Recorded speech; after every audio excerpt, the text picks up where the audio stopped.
Welcome students. We are back with another lesson, lesson 59.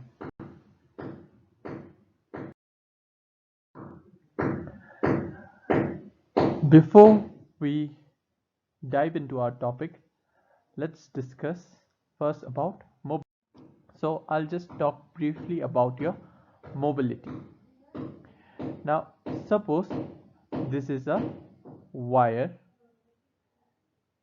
Inside this wire, this is a conducting wire. So when I apply positive and negative terminal, let us say on this face I apply a negative terminal, on let us say at point A I apply negative terminal, and at point B I apply a positive terminal as shown in the figure. So after applying a negative and a positive terminal, the electron starts to flow. Now when the electron starts to flow, there is a rise of a current. Now if there is a rise of a current, then there will be a electric field, and this is your electric field. The electric field is in the direction from positive to the negative. Fine. It is moving from the positive to the negative direction, whereas your electron, we will consider a particular electron. Let us consider this red electron.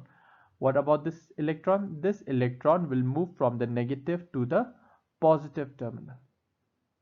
Fine.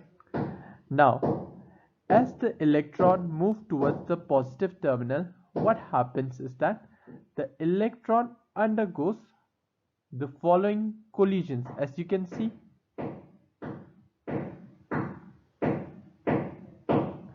it has undergone 1 collision, 2 collision, 3 collision, 4 collision, and so on.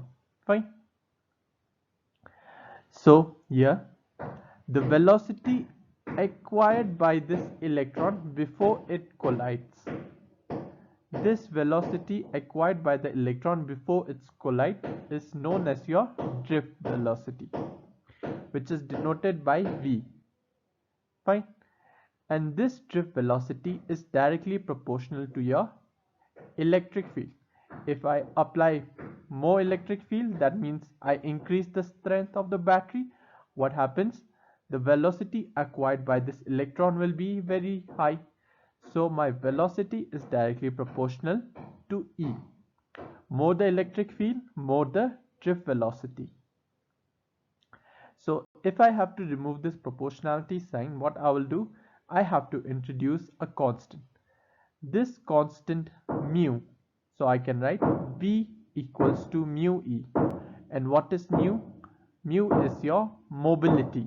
This constant is known as your mobility. So I can write your mobility as mu equals to V by E. Fine. So what does this mean? It means the ratio, mobility means how much free the electron is being able to move. If the electron doesn't undergoes a collision, let us suppose consider this electron. This electron doesn't undergoes collision and it moves in a straight path like this. So in this case, the velocity acquired will be more. Fine. So mobility means if the electron is free, if it moves without collision, that means it has high mobility. Fine. So if it has high mobility, or let us say if it has high velocity, this implies that your mobility is also high. Fine. Now if consider your second case, this E. If you increase the electric field, what happens? The electron gets more excited. If the electron gets more excited, that means it gets more energy. If it gets more energy, then it collides more frequently.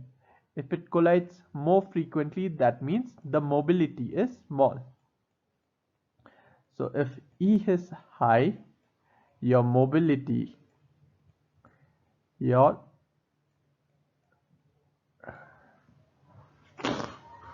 your mean free path will be less. That means the electron will collide more frequently. Fine. So this is the expression for your mobility. And further, we have, or in your physics part 1, you have also discussed about the wire. So in this case, if this is a wire,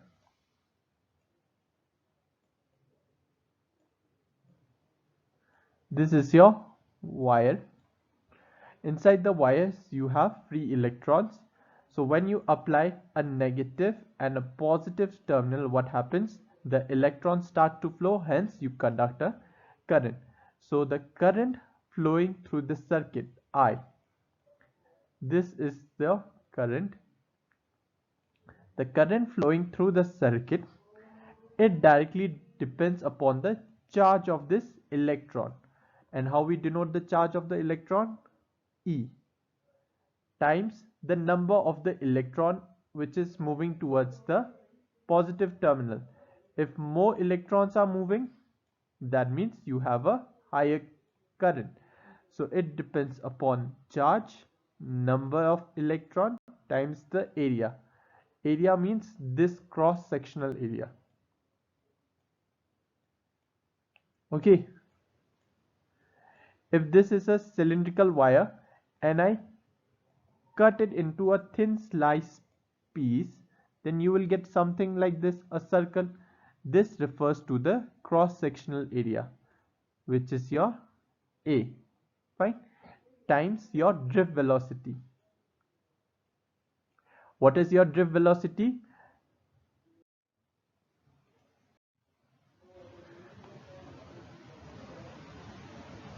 The velocity acquired by this electron before it further goes into a collision. This is your drift velocity. So your current I equals to the charge of the electron times the number of the electrons flowing times the cross-sectional area times the velocity. So this is a current expression. So I will use this current expression in my topics. Fine. So coming to our topic, in last class we have discussed about your semiconductors. These semiconductors are generally your atoms which has a valency 4. They can be your germanium or they can be your silicon. Fine. Now what happens in this material, which is a semiconductor? It shares its bond with the neighboring 4 atoms. Fine, as you can see in this figure. So this is your semiconductor. Now semiconductor conducts your current. If I'll say conducts your current means there is a flow of electron. Fine. So as you can see in this figure, this electron which frequently moves from one part to another. Okay, as you can see, look at this figure, there is a flow of electrons, isn't it? As you can see, this electrons is flowing, therefore there is a flow of electrons. Now if there is a flow of electrons, means there will be a current flowing through the circuit, or current will be flowing through the material. So the current which arises due to the flow of this electrons is known as current due to electron, and I will denote it as I. In the subscript I'll write small e. This subscript denotes this is the current I due to your electron small e. Fine. Now in our semiconductor we have discussed that our semiconductor have two kinds of charge carriers. One of the charge carrier was electron and the other charge carriers were hole. Fine. So as you can see in this figure, we will discuss the current due to the hole. Now consider this vacant space. What happens? Okay. Consider this vacant space. So an electron has moved from this path and it goes into this path. But what about this vacant space? Can note something. This is your vacant space 1. This vacant space has moved here, isn't it? And this, okay, I'll just mark this point. Okay, earlier this was your vacant space at position A. Now the vacant space has moved to the position B. Okay, so this vacant space is known as your hole. Now as you can see, there is a flow of this holes also, and holes are your positively charged. So the current which arises due to the flow of the holes is known as the current due to your holes. So I'll write, or I'll denote this one as IH. I denotes your current, H denotes the current due. So in your semiconductor, the total current arises due to the current due to the electron plus the current due to the holes. Fine. Now in our previous topic, we have just discussed about the current. Your current can be written as charge times the number of the charge carriers times the cross-sectional area times the velocity of the charge carriers. So in this case, let us consider for for electrons. The electrons has charge E, and it is denoted, and the number of the electrons are denoted by Ne. Fine. It has a cross-sectional area A, and it moves with a velocity E. So therefore the current due to the electrons can be written as ENAVE. Fine. Similarly,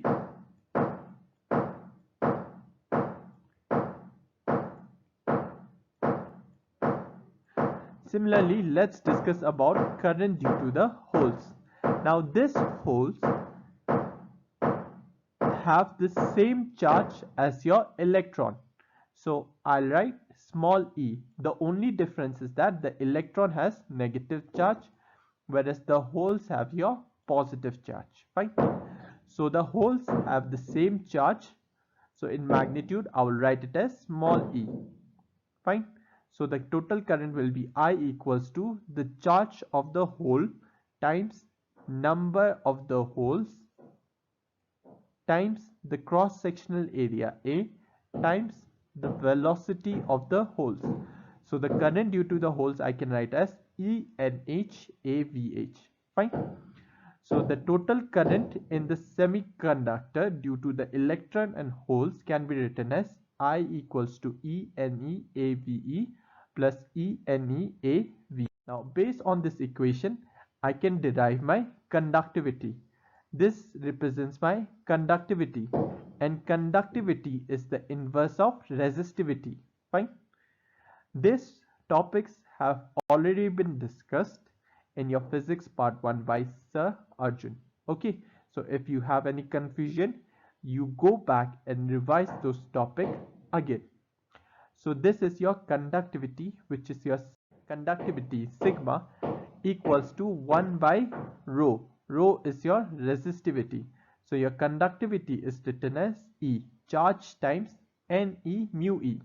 Ne is the number of the electrons, mu E is the mobility of the electrons, plus Nh, the number of the hole carriers, plus times mu H, the mobility of the hole. So this expression denotes your conductivity. Fine.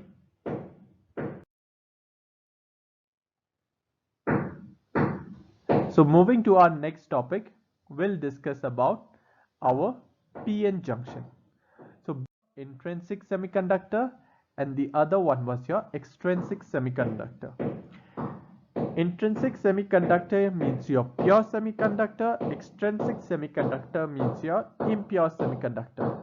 Now your extrinsic semiconductor can be of two types, your p-type semiconductor and your n-type semiconductor. In your p-type semiconductor, the majority of the charge carrier were, can you see this positive sign?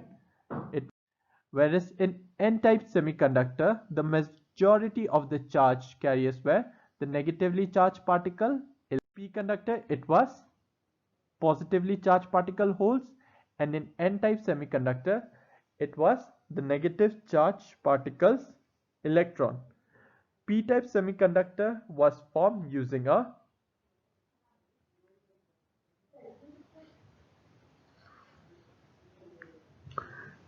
trivalent impurities, whereas n-type semiconductors were formed using pentavalent impurities. Fine.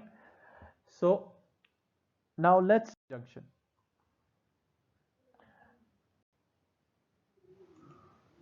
So in p-n junction, you have two types of semiconductors: your n-type semiconductor, your n-type semiconductor, and your p-type semiconductor.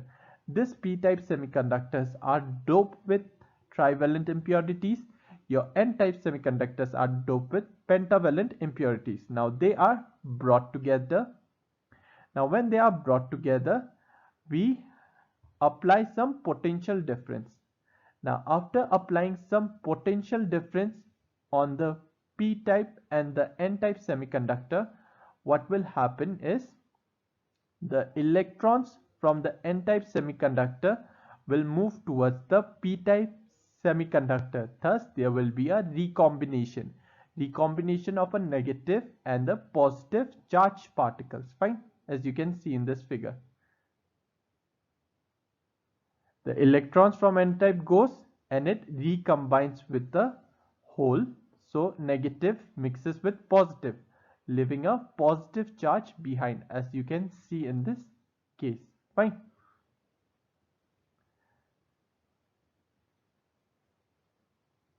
So as the junction is formed, electron and holes migrate across the junction. Now if they migrate across the junction, what happens? A depletion region is formed. So what is this depletion region? Now as you notice, all of the charge carrier move towards the p-n junction, whereas your positive charge carriers, let us suppose there was a positive charge, let us consider there was a positive charge carrier at this position. What happened to this positive charge carrier? This positive charge carrier moved at this position. Earlier it was at position 1, now it is at position 2. So what happens? There is the charge carriers from p-type have moved to the n-type, and the negative charge carriers from n-type have moved to the p-type. So at this particular region, what happens? There are no free charge carriers. If there is no free charge carrier, means there is a depletion of charge carriers.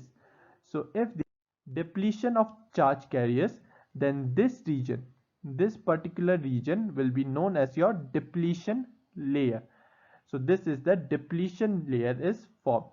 Okay. Now across this depletion region, a potential difference will be created, which we will discuss further. Fine. So as you can see, you have a p-type semiconductor and you have a n-type semiconductor, and we apply a potential difference across this two substrates. So what happens? A junction is formed. The negative charge carriers move from your n-type to your p-type. Okay, it moves to your p-type. Okay, from n-type to p-type. So at this region there was a negative which moved to the p-type. So here we will have negative, negative, negative. Whereas at this point, what will happen? The holes which was in p-type will move at this point. You will have a positive, you will have positive, you will have positive, you will have positive. So at this particular region, what has actually happened is that the free carriers have crossed the junction. Now if the free carriers crosses the junction, what happens?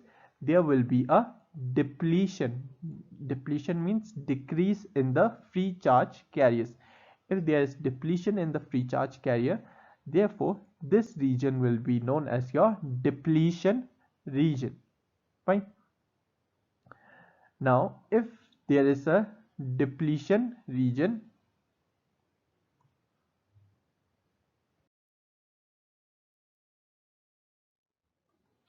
so as you can see in this figure, the negative charge has moved from your N type to your P type.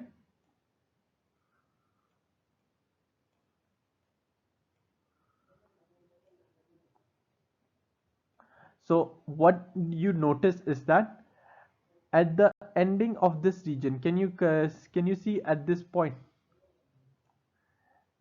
across the left hand side of this junction, okay, what happens, all of the negative charge have moved here. So what happens, here you have a large number of negative charge carriers. Note, this negative charge carriers cannot move further. Why? Because they have recombined with the holes which was present position. Okay, so earlier it was free. After crossing the junction, they are no longer free. Fine. Now note, when an electron goes from N type to a P type, what does it leaves behind? It leaves behind a hole, isn't it? So I keep it like this. The hole which was at this point earlier, this blue mark, now it has jumped across the junction and it has come here, isn't it? So as for the other holes, so what happens, at this position you have large amount of holes. Can you see at this point, this blue one? So in P side, at this junction you have large amount of negative charge carriers, and at this point you have large amount of, and in the N side you have large amount of positive charge carriers. Now note, when this depletion region is created, okay, look here very carefully, when this depletion region is created, what will happen is that earlier what was the case, a potential difference, isn't it?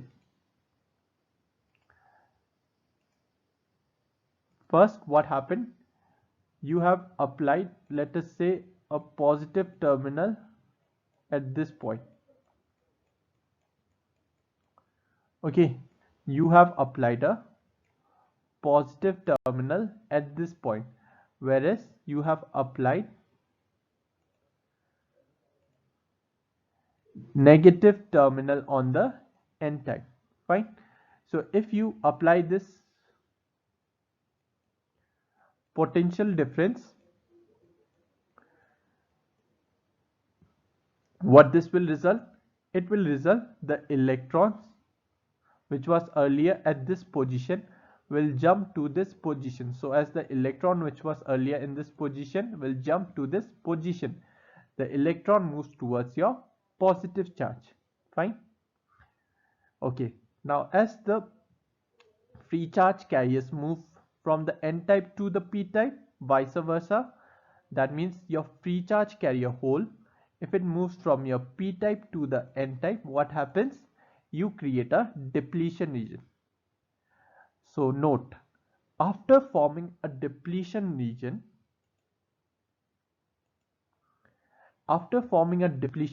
can you see here is a negative charge and here is a positive charge. If you have a negative charge and you have a positive charge, what it will result? It will result into a electric field in this direction, isn't it? But earlier, before the creation of this depletion, what you had? You had a electric field in this direction. This black one denotes the electric field due to this battery. Fine. This black line or this direction denotes the electric field direction due to this battery.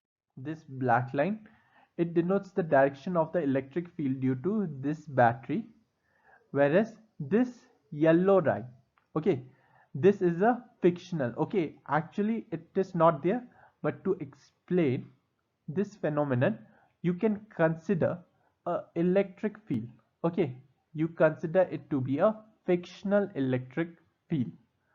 Fine, fictional means something which does not exist in your practical case, okay. So consider a fictional electric field. This yellow line denotes the fictional electric field, and why it has created, it has created due to this immobile charge carriers. And this fictional direction, it's from the positive immobile charge carrier to the negative immobile charge carrier, isn't it? So what was the first case? Earlier, it was very easier for any electron to jump across this junction. This, consider this electron. This electron moves to this junction and it eventually flows to the positive terminal. Fine. So as the time gradually passed, what happens? These electrons came here and they recombine, resulting into a creation of a depletion region. As more and more electrons keep on recombining, what happens? A depletion region comes into a picture. Now note, when this depletion region comes into a picture, what happens to these electrons? For such electrons, it becomes difficult to cross this junction, isn't it? These electrons are unable to cross this junction. So it appears there is some fictional potential difference coming into a picture. Consider like this, okay, in earlier case, earlier what happened? It was easier for the electrons to move from your x1 region to your x2 region, isn't it? Now as the time passed and more current started flowing, more and more majority charge current started to flowing, and as the depletion regions started coming into picture, what happens? Your charge started to get accumulated at this region. If the charge starts to get accumulated in this region, what happens? It appears the current have stopped moving. And why the current has stopped moving? Because of the rise of this potential barrier. Can you see? It was easier for the electron to flow in this yellow line. Can you see? It was easier for the electron to flow. Formation of this depletion region. What happens? Consider this red highlight. After this red highlight, will it be easier for the electron to cross this barrier? Will it be easier for the electron to cross this potential barrier? No. So I can say there is a potential barrier coming into a picture, and that potential barrier is denoted by BB. Fine. This is your potential barrier.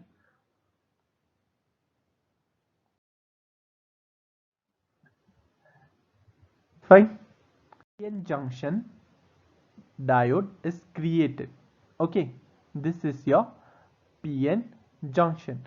And how you denote your PN junction? You denote it by this symbol. Fine. For P type, you will denote it with this bigger triangle. For N type, you will denote with this line. Fine. So this is how your PN junction is created. Now, this symbol, or let us say this PN junction, is known as your diode.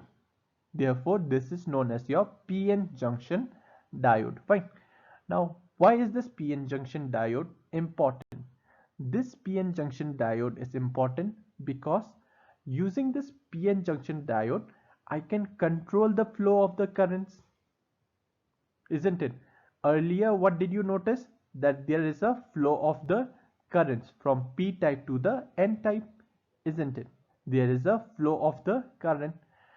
So I can either switch it on, I can allow the current to flow, or I can switch it off. How can I switch it off? By I can create a large potential barrier. If large potential barrier is created, then the current will not flow. Therefore, I can control the flow of the current.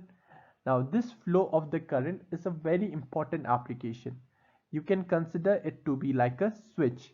You can allow the current to flow, switch on. You can stop the current to flow. It can be switch off. Fine. So, on the basis of this application,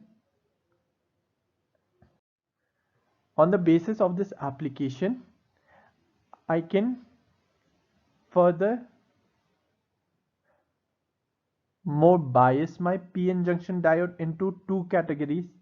I can further bias, that means I can further enhance its function using two types of bias. Fine.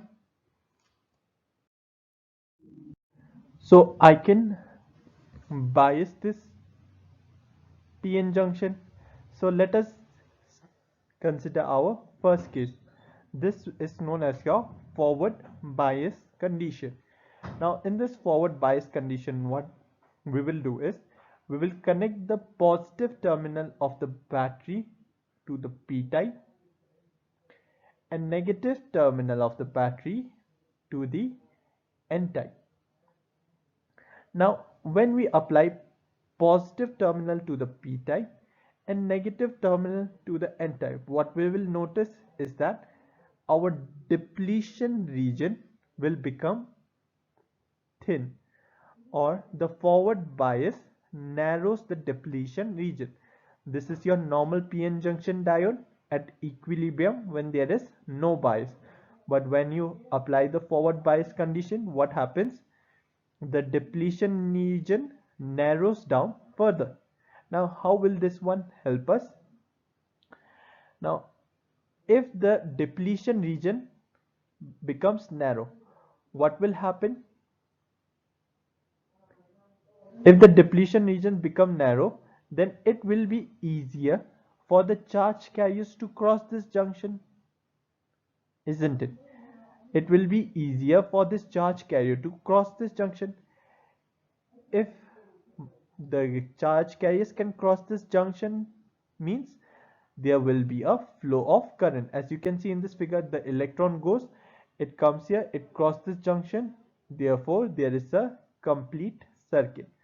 So as you can see in this figure, when I apply this positive and the negative terminal, okay, when I apply this voltage, okay, as I apply voltage, or I can say if I keep on increasing the voltage, what happens?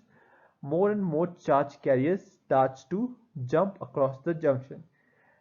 The more and more charge carriers starts to jump across the junction, what happens? You see there is an increase in the current, as you can see from here. What do you notice? First, the current was a constant. As the voltage increases, so as your current also increases. Now at a particular potential, let us say after the 0.7 volts, what happens? At this point, what will happen? The charge carrier will get sufficient energy to cross across this junction. If the charge carriers get sufficient energy to jump across this junction, what happens? There will be a sudden increase in the current. As you can see in this, as you apply the voltage, the current slowly increases. Now when you cross beyond this 0.7 volts, okay, when you cross beyond this 0.7 volts, now what does this 0.7 volts represents? it represents the barrier potential. Fine. The barrier potential which we have just discussed, this 0.7 denotes your barrier potential. When your potential crosses this potential barrier, what happens? The current increases rapidly. So this represents your voltage versus current graph for your forward bias PN junction diode. So in this case, you can consider it like this. So when you apply a forward bias to a PN junction, when you apply a forward bias to a PN junction diode, what happens? The current starts to flow. Or you can understand it like this. Suppose this is your switch. Now, when you apply a forward bias, what happens? The switch is closed. Therefore, the current can easily flow through the circuit. Fine. So this is your forward bias in your PN junction diode. Fine.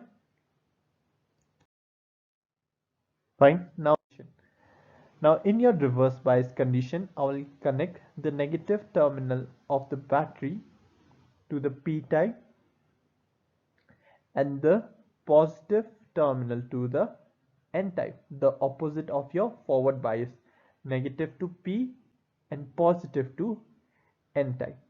Now in this case, what will happen is that your depletion region for your reverse bias PN junction diode, this depletion region will increase. Fine. The depletion region will increase. Now, if the depletion region increases, what happens? It becomes difficult for the charge carrier to jump across this junction. Earlier, let us say the depletion region was of this much, so it was easier for the charge carriers to jump across. Now when you apply the negative reverse bias, that means negative to the P region, positive to your N region, what happens? The size of this depletion region increases. So if the depletion region increases, that means what happens?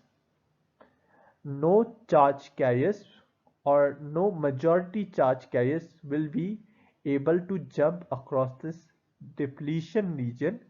Therefore, there will be no current flowing through the circuit. Fine. Now listen very carefully. In your N region, N region means your N-type semiconductor. N-type semiconductor means what are the majority charge carriers? Electrons. If electrons are your majority charge carriers, which will be your minority charge carriers? The minority charge carriers will be holes. Now what does majority and minority charge carrier means? Majority charge carrier means the larger amount of the charge carriers. So in your N-type semiconductor, you have large number of electrons, therefore they are your majority charge carriers. But apart from your electrons, they also have holes.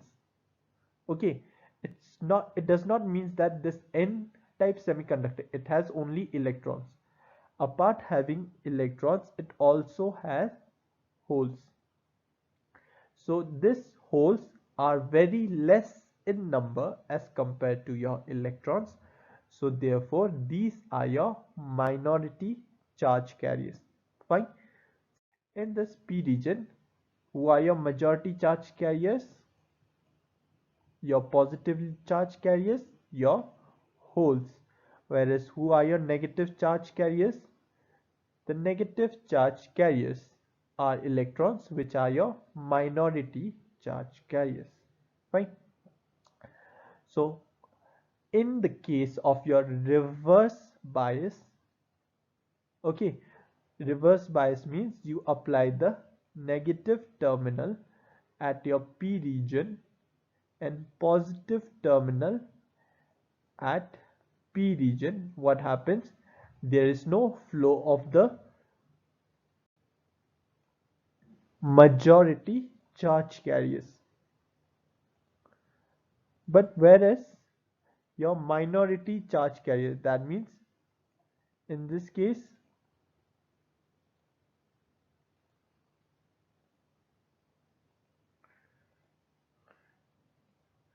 in this case, this negatively charged electron, what will happen? This will move towards the positive terminal, isn't it? So this negative electron can jump across the junction.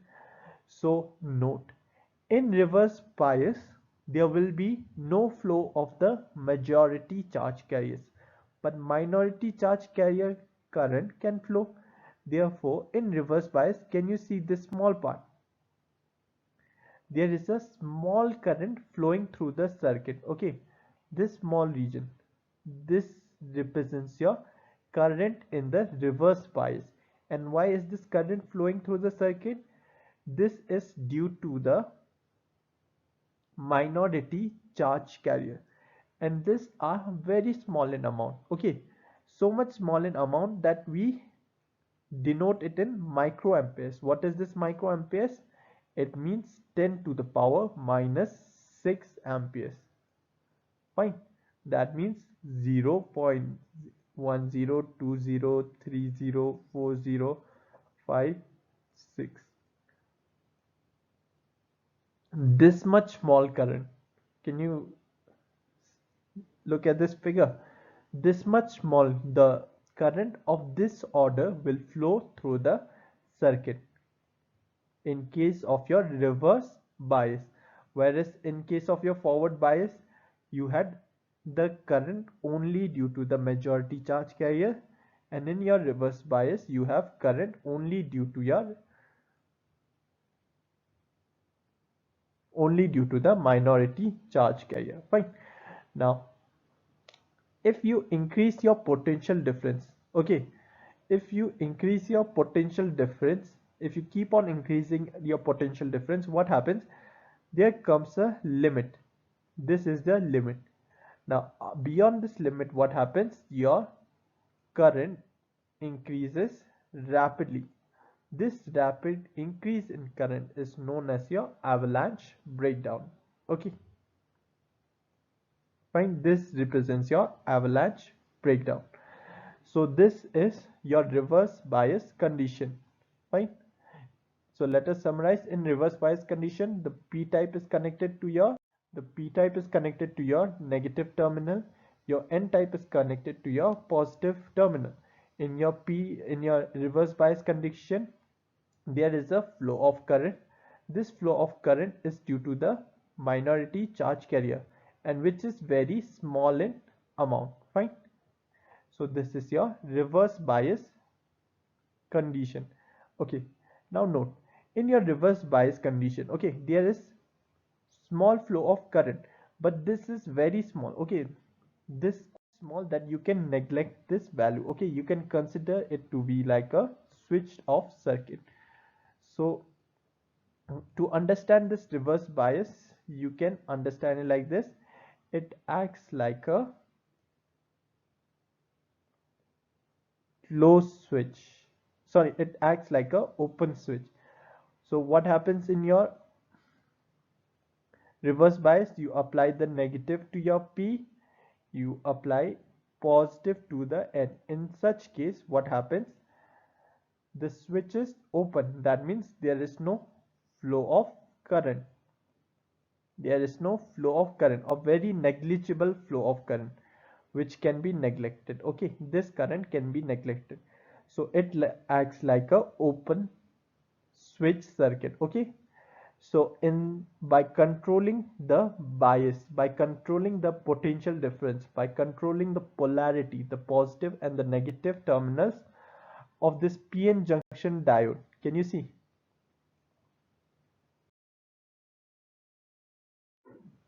By controlling the positive and the negative terminals of this PN junction diode, I can control the flow of the current. So when I apply the positive terminal to the p-type and negative terminal to the n-type, what happens? I had a large amount of current. That means I had allowed the current to flow. Fine.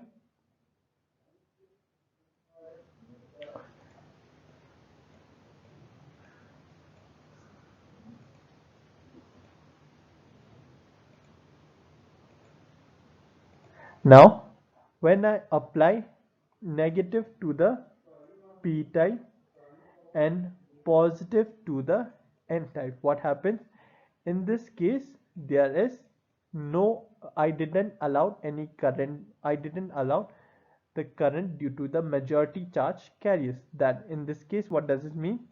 In this case, the circuit is not acting. Okay, so we know that there is some current flowing through the circuit, but this is so small that we can neglect this value. So in such a manner, I can control the flow of the current. Fine. So in a forward bias, it acts like a closed switch circuit. In reverse bias, it acts like a open switch circuit. Fine. So this is your VI diagram for your PN junction diode. This is your forward bias characteristic. This is your forward bias characteristic, and this is your reverse bias characteristic. Fine. Now the point where the current starts increasing, okay, the voltage beyond which the current starts increasing is known as your V potential barrier, and in this reverse bias, the region where the current starts increasing is known as your breakdown voltage. Fine. Okay, so you will study about this more in your higher classes.